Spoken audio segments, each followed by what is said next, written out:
You're kind of relying heavily on some young guys, but you also got your veteran leaders there. So kind of how is that mix working for you? I was really impressed with the young position players today. I thought you would never have known they hadn't played a college baseball game before. I mean, they played extremely well. Bronson Grubbs with 2 RBIs, 2 big hits there, makes a great play in center field. And I thought Esposito and Dealey and who's the other one I'm missing? And obviously Lehman had great at-bats, only had 1 hit to show for it, but I thought all 4 of those guys were good. I was very pleased with how we played. Unfortunately, we hit 3 guys in an inning. I can't think of the last time that we did that, giving up 6 runs in back-to-back, in the 6th and the 7th. It's been a long, long time since we've done that, so that's just baseball. That's going to happen from time to time, but overall, I mean, we played a win, but I was pleased with what we played. And how do you see this team kind of progressing? I mean, you've got some of the young guys, the kind of the mix of the team.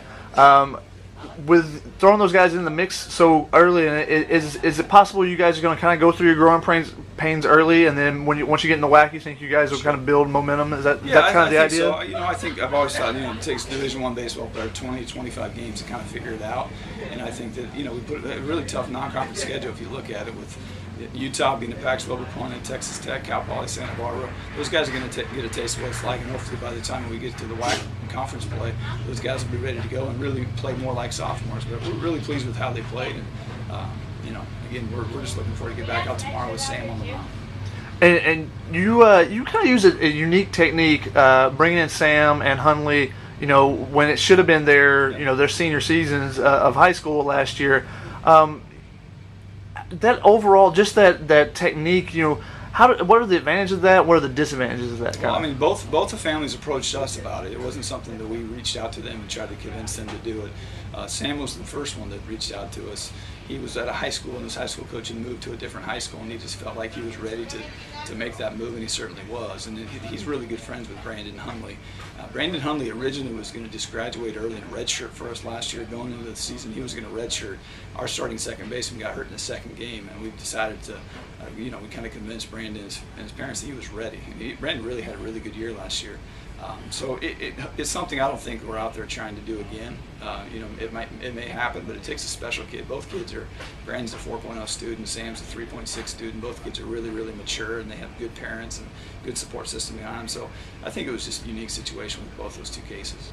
How much do you think that's helped them mature coming into this season when this should actually be their freshman year? No question. I mean, Sam was ready to go when he walked on our campus last January. I mean, he's got ice in his veins, and he goes down to Fresno State and beats Fresno State, and I mean, he was prepared. Brandon, I think that he needed to prove it to himself that he was in a position to do it, and he was a little bit up and down last year, but you'd see a dramatic difference in him this year, just in terms of confidence, and he's a really, really good player. I know he had a tough day today, but he's a special player. One of the things you do have to replace is kind of the middle of the lineup bats.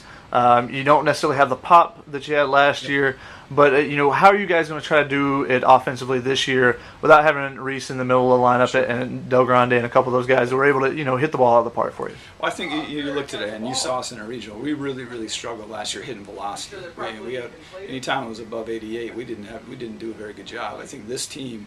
We're not going to hit as many home runs for sure, but we're going to be more successful against those arms that are 90 to 94. We're going to have a chance to, just because we have some guys at shorter swings like a Devin Lehman and a Vinny Esposito, those guys. So I really actually think 1 through 9 we're going to be a little bit better offensively, and when you match up against somebody's Friday night guy. In the past, we've had a tough time scoring runs. I mean, we had 11 hits today. I'd like to go back and look at how many hits we had against Utah last year on Friday night. I remember it seems like we punched out a bunch. So I'm pleased with the offense at this point for sure.